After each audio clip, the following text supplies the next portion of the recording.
With my apologies for being tardy by 5 minutes, I would like to open the Capital Budget Overview Committee. Capital Budget Overview Committee. Project. I'm going off my agenda. With that, I would, you have copies of the minutes of May 26 before you. Move approval, Mr. Chairman. I have A question on it? a suggestion, actually. Nowhere on there did we list you as the chair. So either up in the list of members, we put chair behind his name, or down in the minutes, we say Chair McCluskey. Thank you. That would be more informative to the people who are trying to read. Thank you, Senator Gray. Without objection, we will amend the minutes to represent listing the chair at the top, McConkey. Motion was made and seconded, made by Boyd, seconded by, Okay, Lang, Senator Lang. Senator Lang. Okay. If you're in favor of that motion, you'll signify with correction, signify by saying aye. Aye. If you're opposed, motion carries unanimous.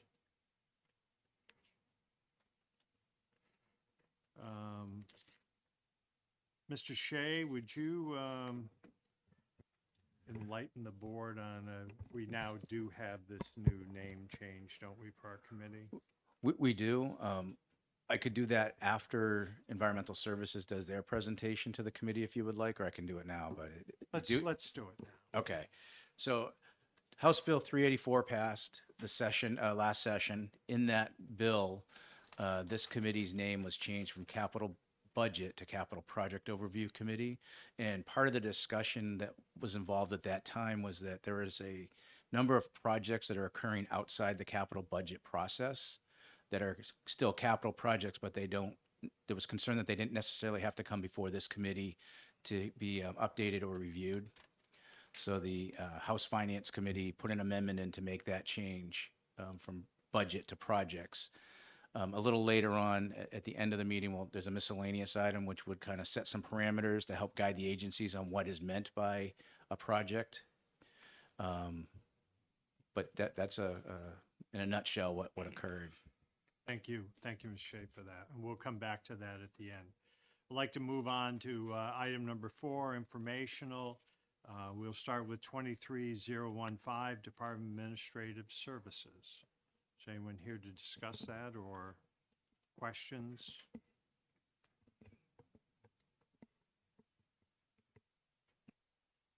Nothing, okay.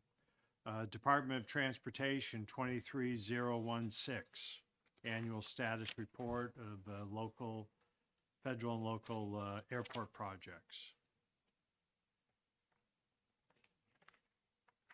Thank you. Please introduce yourselves. Morning, Mr. Chairman, members of the committee, Andre Briere, Deputy Commissioner, NHDOT. And I'm Carol Newell. I'm the Senior Aviation Planner at New Hampshire DOT Bureau of Aeronautics. Thank you.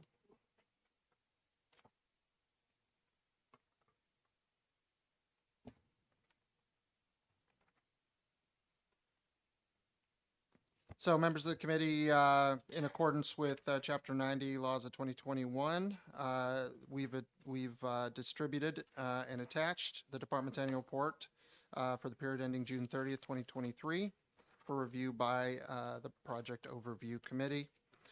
In fiscal year 2021, we passed federal funds, CARES, CRISA, and ARPA through to our airports to cover impacts of the pandemic and the effects that pandemic had on those airports.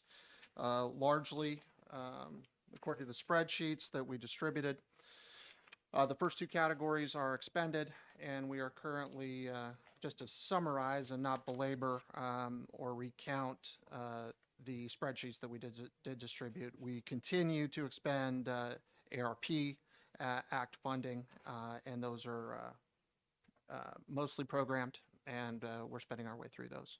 But the first two categories are largely already expended and distributed. Thank you. Any questions? Thank you for your time. Thanks. Next item, informational, is CAP 23017, which is biannual report of appropriated funds matching private funds for the Coos County Rail and the Stratford and Carroll County Rail improvements.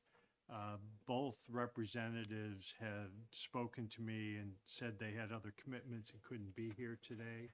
So if there are questions that we would like to pose to their spending, then please let myself or Mr. Shea know, and we could bring that up the next time. Item 23018, Department of Environmental Services. This has been the most anticipated event of our day, so we're honestly looking forward to hearing this, and if a gentleman could come forward and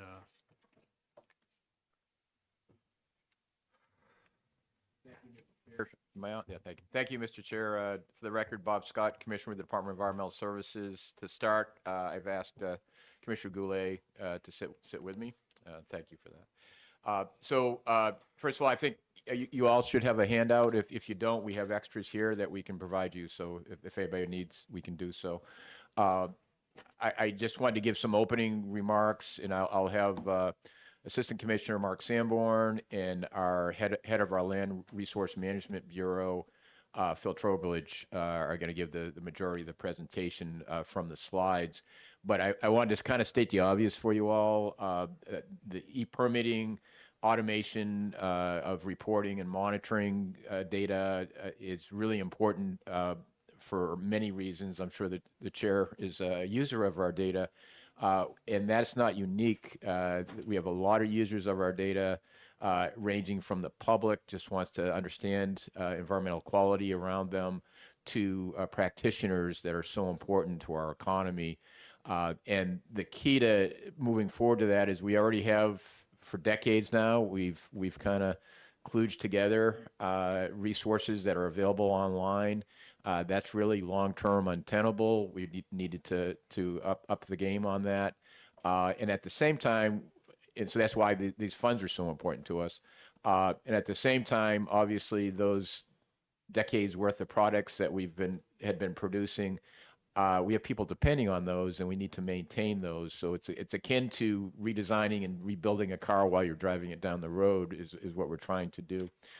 We've worked very closely with DOIT, as we should be. In fact, we did a little bit of a course correction with where we were going with this to more better align in talking to Dennis with the long term, where the state's going to end up, to make sure that we don't have any missteps. And with that, again, I just want to reiterate the importance.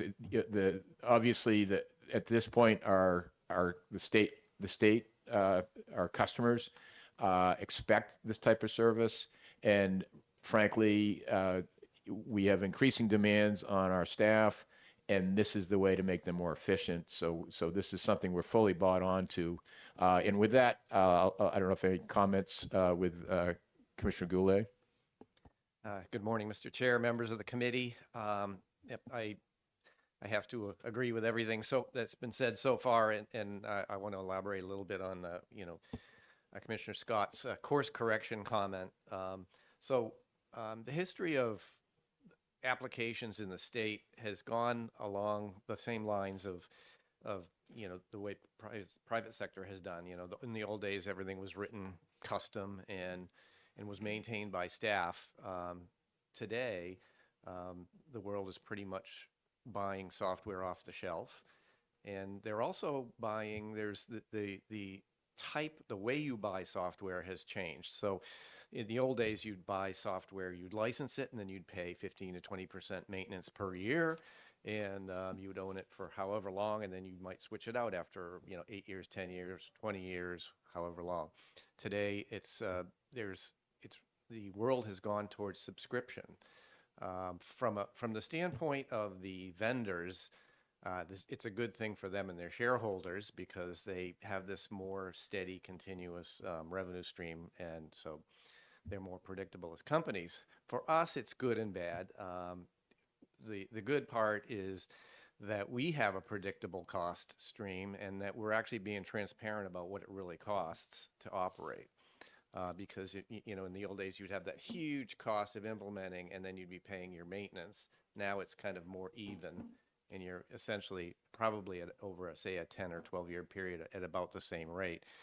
The bad news is it makes it look like it's more expensive right off the bat. So that's just a financial analysis. One of the things that I asked the environmental services to do, particularly around getting the approval for the sweep money, was to kind of switch around from, kind of a focus on the back end of the systems with the anticipation of that being completed and then working to the front end, which affects our customers directly, was flip that completely around and focus on getting positive impact for our constituents on our system sooner than we would have otherwise. Additionally, do that with our standard case management platform, which is Salesforce now for the state. So we dipped I want to say about 5 years ago, we dipped our toe in the water with Salesforce by doing a pilot with the governor's citizen service office. They had an old, it was the very first implementation. They had an old custom case management system that they were using for citizen service. We implemented Salesforce in an 8-week time period for them. So that was, compared to older implementations that would have taken, writing custom software, 8 months later you're done, 12 months later you're done. That was extremely fast implementation. We've since implemented a lot of Salesforce pretty quickly, and that's really our intent for environmental services, is create a machine. We've already got a big part of that machine created, and it's moving, where we're taking and modernizing citizen impact stuff on the environmental services digital government platform. So what you'll see in the presentation today is where we are on that, and how in some ways how that shift in focus has impacted what we're working on. Thank you. So obviously, we'd be happy to field questions, but I think it may be, if depending on the committee's desires, it may be more instructive if I can bring Assistant Commissioner Sanborn and Administrator Trowbridge up, they could walk through the slides, explain, and then maybe perhaps if it's all right with the chair, we could do questions at the end. Sounds good. I just, while I have you here, Commissioner, I'm a practitioner. I'm on that site all the time. But we had a community in Moulton Borough that had a community septic system that the town didn't really know anything about it. There were no records. The people that are part of that system had very little knowledge of it. We had a customer that wanted to reintroduce their waste again into it. And I just want to point out through the archives, I believe the lady's name is Melinda Town, did a tremendous job in a couple days coming up with stacks of archived material that no one even knew was out there. And it's a great benefit to that whole community in the toll. So I'm very, very excited about what's happening with this and the digitizing, and thank you. And I'm very appreciative that we're going to have this presentation. Well, thank you for that. We'll pass on the kind words. And as you mentioned, part of our initiatives right now our efforts are to digitize. So that not only again does it make those data points available to our staff, to the industry, but also to the public who, as you mentioned, the town, people can look online and find this type of thing. So that's a great Tremendous. service. Thank you. Okay, we'll move on to the other two gentlemen.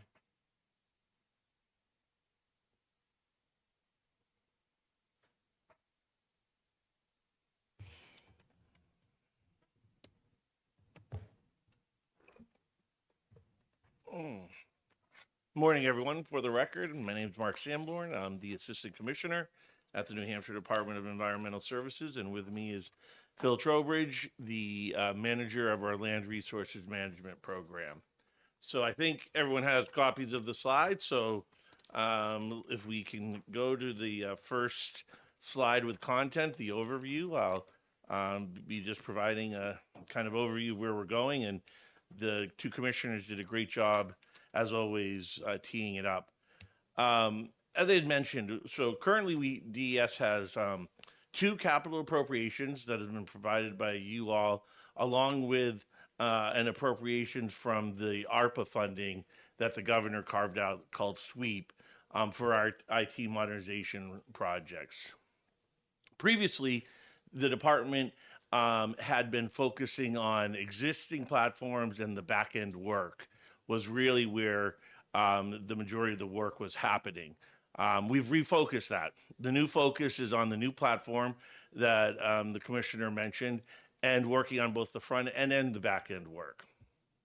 Another change in focus has been going from originally we were going to have a phased approach department-wide, working on elements needed for the overall IT modernization and e-permitting effort. We've moved to focusing on LRM, the LRM programs for our e-permitting to implement, at least in the early stages, and we'll go over the reasons we made that choice. The other thing that is a focus is the data, our data, where we're storing our data. Instead of having on-premise IT servers, we are moving to the cloud. That is both for security and financial reasons. It's cheaper and safer place to store your data. So if you can move on to the next slide, I'm gonna provide an overview of the projects we're working on that are all part of the overall effort, and then I'm gonna hand it over to Phil, who's gonna go into a little more detail. Again, the reason Phil is here as the LRM manager, he's really taking the lead in terms of the program side of it, and he's the connection between the program side and the IT staff. So if you look at the list, 8 projects, each one of those represents one of the areas we're working on. As already mentioned, data warehouse. This project is about improving data management. Through it, we anticipate increasing the speed of our existing online queries and increasing DES data security. The online programs for asbestos and asset management. This project will develop online forms for 2 important programs: the Air Resources Division Asbestos Program and the Wastewater Engineering Bureau. Both projects will increase staff productivity and save time for our customers. The Subsurface Bureau's record digitalization, it was just what we were just talking about, Mr. Chair. This project will scan 4 million pages of paper, septic system, and subdivision approvals and make them available to the staff and public online. This is one, in terms of immediate impact, this alone, even if we weren't doing any of the other changes, this alone is going to have an immediate benefit to both our staff and our customers. Right now, these papers are stored in 3 different locations. We have an actual storage bin, archives, and we have some stored on premise. And finding them is what leads to a lot of delays and challenges. So this project alone is going to move the ball forward. Subsurface Bureau designers and installers electronic permitting process. This project will develop an online process for renewing the license for septic system designers and installers in time for the 2024 renewal year. The Data Check Tool project. The Natural Heritage Bureau Data Check Tool was custom developed by New Hampshire DES for NHB so that applicants could screen their projects for threatened and endangered species. This project will move this tool to the new statewide Salesforce platform to make it easier for NHB to maintain over the long term. Now, there's 3 remaining projects below. The last 3 projects listed represent where most of the time and funding will be spent. So Phil's going to go over these in more detail, but I'll just give a quick, brief overview and then hand it over. Again, the migration to cloud servers. Most New Hampshire DS data are stored on servers maintained by DOIT staff. This project will move some data to servers in the cloud, which are scalable and maintained by vendors. Again, Phil's going to cover a little more. And the last two boxes are related to our Salesforce e-filing. Most of our effort will be on developing e-filing for the land resources management programs using the new statewide platform of Salesforce. And that is really where the heart of the effort over the next couple of years is going to be. So with that, I'm going to turn it over to Phil so he can go into a little more detail for you all. Great. Thank you, Mr. Chair and members of the committee. So if you could turn to the slide, it says migration to cloud servers. So this is one of the big improvements we're seeking to make, is to improve the resiliency of our web services by moving away from owning on-premise hardware to having contracts for cloud server services. The cloud servers provide better resiliency through redundancy, which lessens the risk of outages. They're also scalable to fit our growing needs, which is a great benefit. And I'd say most importantly, the cloud servers help us with our productivity by freeing up staff time from maintaining on-premise hardware and allowing them to work on our priorities for development. There's always a lot to learn whenever you do any kind of transition for technology. So we're starting with the servers that provide the information for my program first, and hoping to learn from that as we transition the rest of the department. So on to the next slide regarding the statewide permit portal. This is our other big effort, and arguably this is the biggest effort for the next few years. It's putting all the permit applications online using the statewide Salesforce platform. The image on this slide just shows the the home page of the permit platform, so you can see what it's going to look like as things go online. We're working with DOT in partnership to develop online forms for this portal. And we've chosen to work with the Land Resources program, my program, because that's where the majority of our customer interaction is. We have 118 total forms, and that represents 4 different large permitting programs. Putting these forms online first is going to have the greatest impact for our customers. We've been, in these last few months, we've been working with DOIT and Salesforce on this project. And during the time, we've been setting up the platform for the whole state and working on things like online payment, online mapping, and e-signatures. And we've also done some pilot tests with a few of our forms to get to know the platform and get to know the team at Salesforce and DOIT. We could move to the next slide regarding e-filing project schedule. This slide shows our plan for rolling out the different permit applications on the portal, as well as some of the other projects that Mark mentioned, such as the digitization project. It's an aggressive schedule going out through 2025, but we believe it is achievable. We have staffed up to have 3 project managers to organize our data and to be the interface between the subject matter experts on the inside of DES and the developers at Salesforce. And then we've also required for our contractors at Salesforce and their subcontractors that they have scalable capacity to fit our needs. So we'll be able to match up the information we provide with their ability to produce, so we can work at a fast cadence. And so with these the situation, we feel like we can make rapid progress over the next 2 years. On the next slide, we show at least some of the expected benefits of these IT investments. And I'll just take a minute to describe the graph. The right axis and the blue line show the number of online forms that are going to be available from the department. And you can see that starting in 2023, we forecast doubling that amount by 2026. The left axis and the bars on the graph show the number of applications that we expect to be submitted through these online forms. And we're starting from a little bit higher baseline here because we have one large e-permitting program already for the Subsurface Systems Bureau that handles 6,000 applications a year. But even with that higher baseline, we expect to increase the online submittals by 60% over that same time.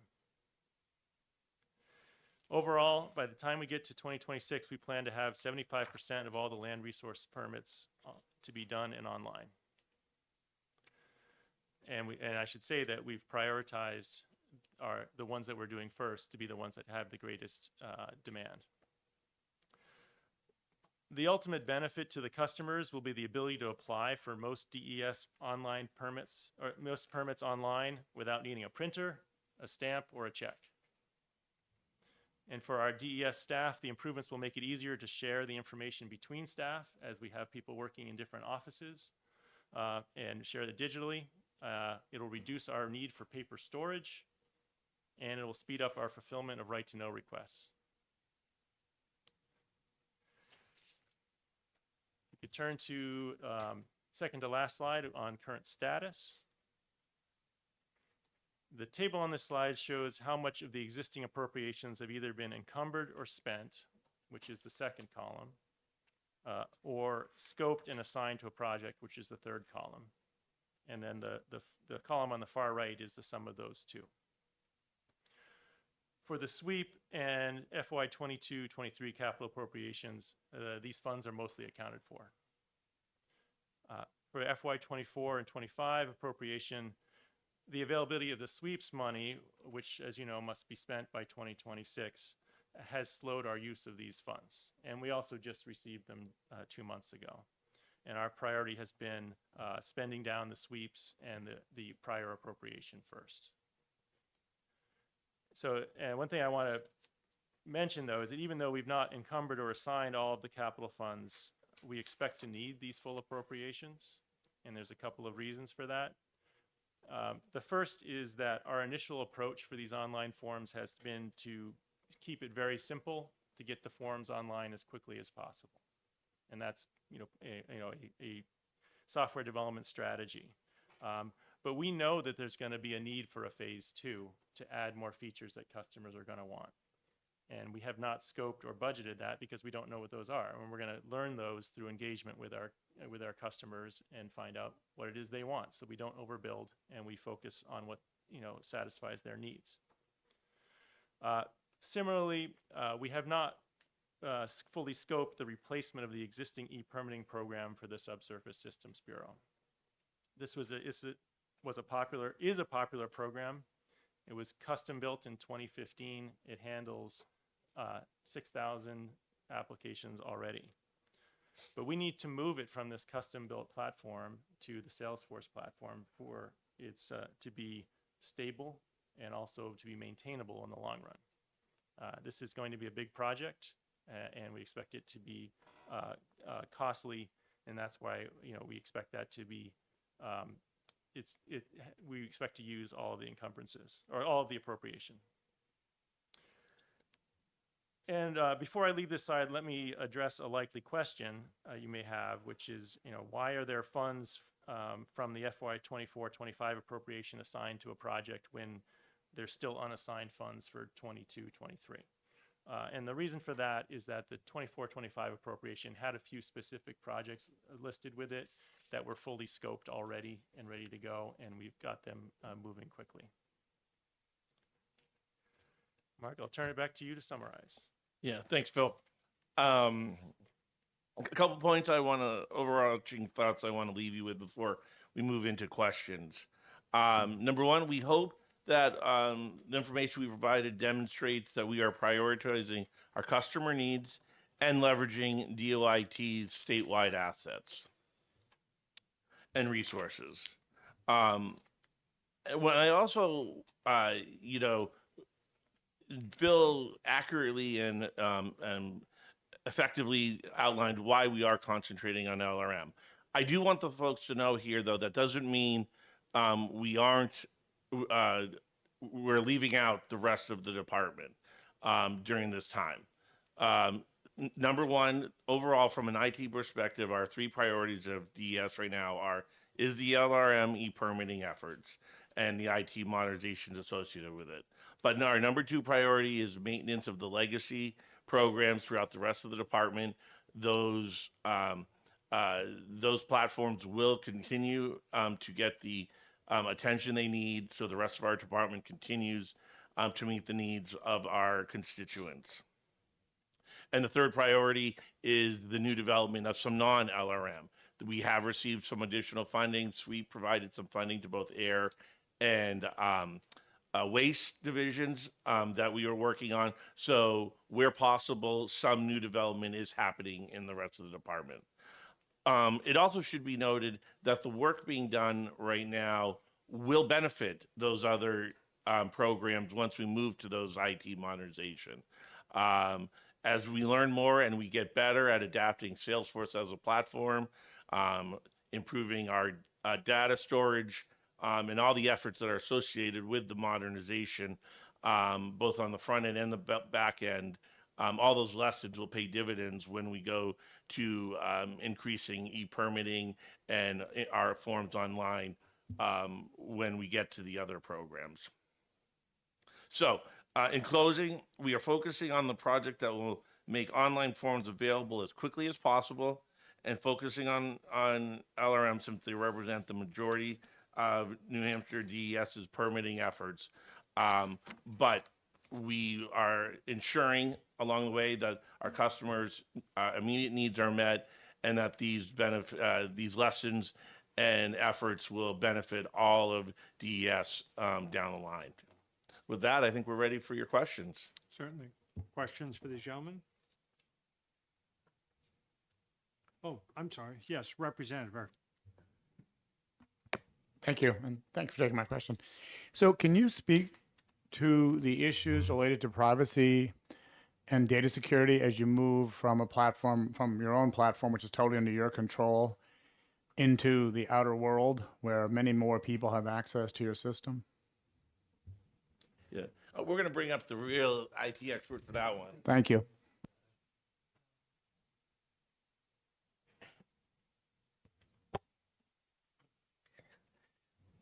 Thanks. That's a great question, and it's one you should be asking.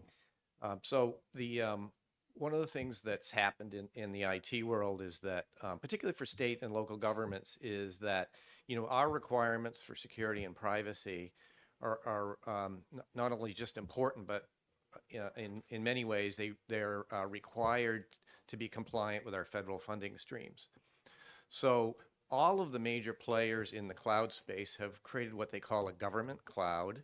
So you have your commercial cloud. So if I was working for, say, a software company or something, and I was running a cloud-based platform like Salesforce, I would probably buy the commercial cloud because it's security strong, and I can manage it, but I don't have those federal compliance requirements. They all have a government cloud that steps up their compliance and their diligence as it relates to data privacy and data security, so that we actually pay a premium for that service, but it's something we would have to do internally anyway. We get audited by our federal partners all the time, and of course they audit us on different standards. I wish the federal government would pick a standard and evaluate us on that, but that's not the case today. So we are very good at being audited, and so it's really, really helpful to have a platform that is FedRAMP compliant. Now, what FedRAMP means is that there's a third-party entity that's evaluated that vendor, and not only evaluated them one time, but there's regular compliance checks to make sure that they're maintaining their security and privacy diligence.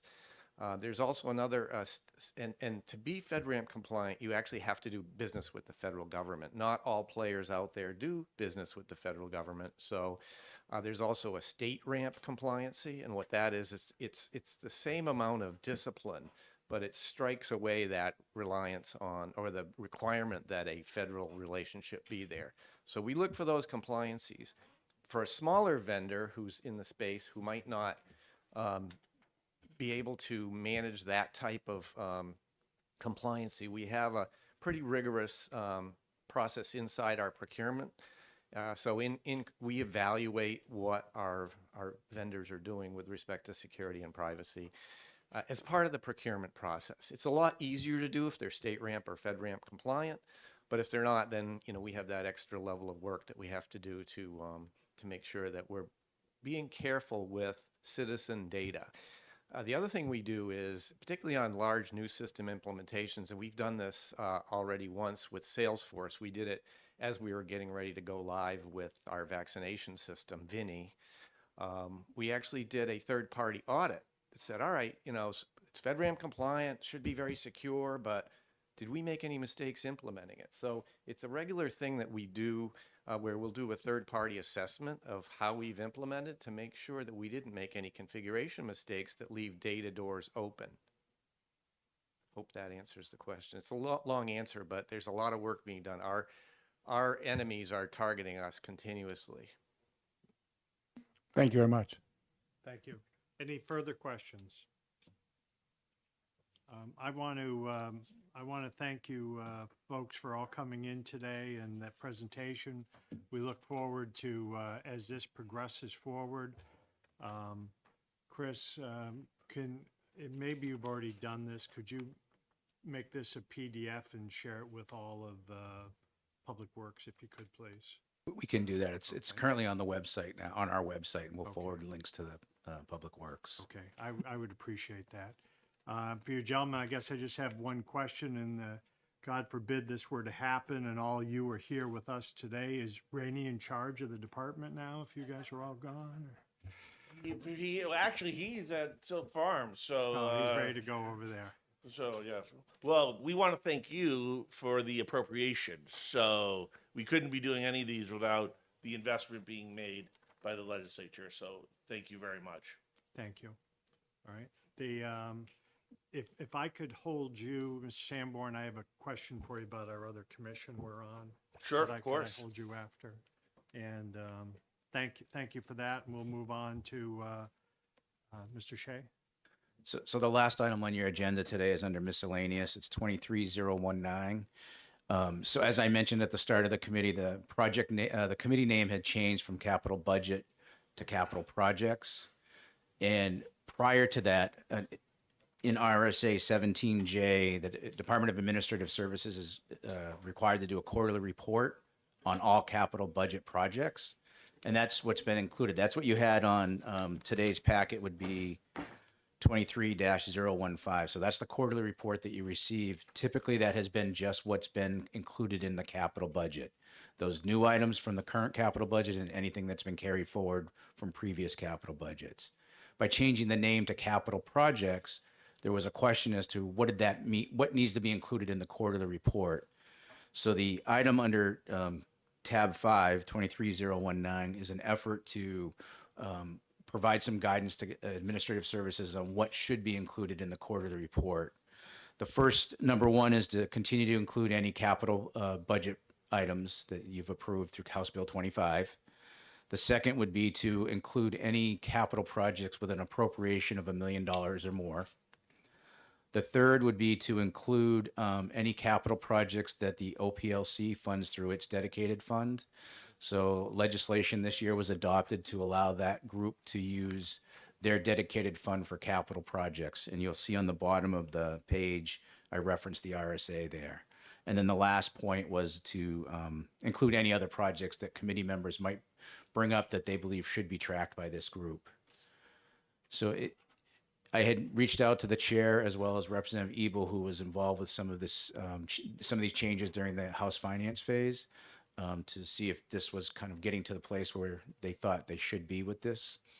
And so this is why you have this draft before you. And if the committee agrees to it, if you could give us an affirmative vote to say that this is the policy you want to be used, we'll share it with the state agencies so that they know what to have included. Questions first for Mr. Shea about this? Yes, please, Senator Gray. Is that going to get me a report on how Fish and Game is doing on their project for computers? Is that Their project for which project? the updating the computer system to take online registrations? It should. It should be included in this packet, the quarterly report. If they have capital budget and it's considered a capital project, that's got over $1 million. Further? Yes, Representative Bebo. Well, thank you very much, Mr. Chair. As the chair and Representative Cloutier know, I was a long-term member of Public Works and Highways, and then when I, Esteemed well, long-term I don't know member. about esteemed, but, it had given, I would say, a lot of us a little bit of heartburn when there were capital projects that weren't sort of going through the regular capital budget, review process because they were going through finance, because they were coming through, that source of funding as opposed to a capital budget. So in the discussion of the construction of the legislative parking garage, there was another situation that was arising that involved, legislative oversight.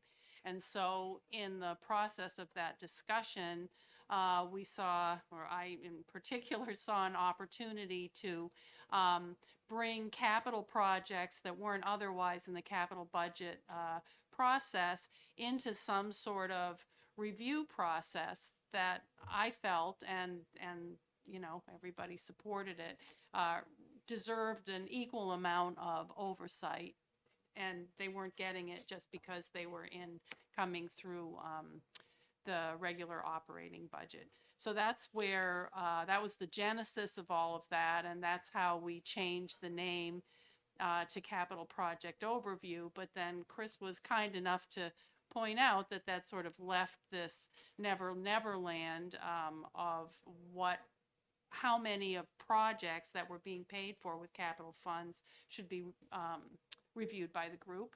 And Representative McConkey and I chatted about it, and we felt like $1 million was a good level. So at some point, if you want a motion to approve this, I would move it. I would accept a motion. Motion has been made and seconded by Representative Bebo. Okay. I thought I made Further discussion? Seeing none, if you're in favor of the motion, which is the guidelines outlined under 23019, signify by saying aye. Aye. Any opposed? Thank you all for that. Motion carries unanimous. I believe the last item is our next meeting, and looks like it'll be December 15th, and the time of this meeting would be 9 o'clock? 9 o'clock. If that is an issue for the members, please let Chris or myself know about that. Yes, Senator Gray. An agenda item for that meeting, I would like to see Fish and Game come in. There was several legislators that expressed disappointment in their progress on their computer upgrades. And there is a special provision in House Bill 2 that talks to what they're supposed to be doing. So since it would be a project, I would like to see them on the agenda to come in and explain to us what their plan of action and milestones are and how they have progressed on those since the one that was presented to us at the time of the budget. Thank you, Senator. Without objection. One moment, may I have Yes, a please. question? So Zimmer. these meetings are generally on, it sounds like you guys have them on the third Friday of the month. I think Senator Gray might have the same concern I have. That's also, I believe, when fiscal generally meets at 10 o'clock. If I have that correct, will the 9 o'clock to 10 o'clock be done? The anticipation is that this meeting would be done in time for fiscal.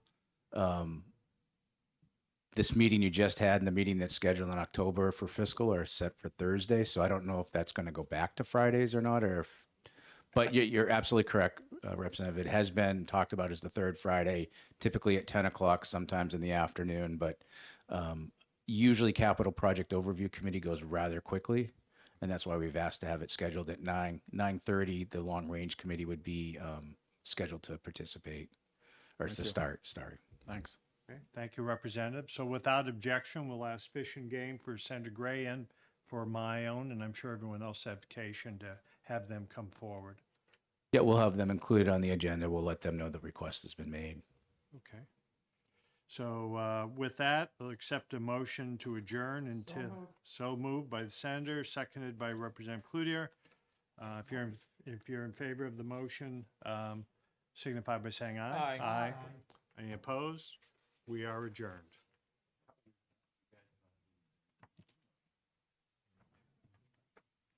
I didn't look left, Senator, so we didn't.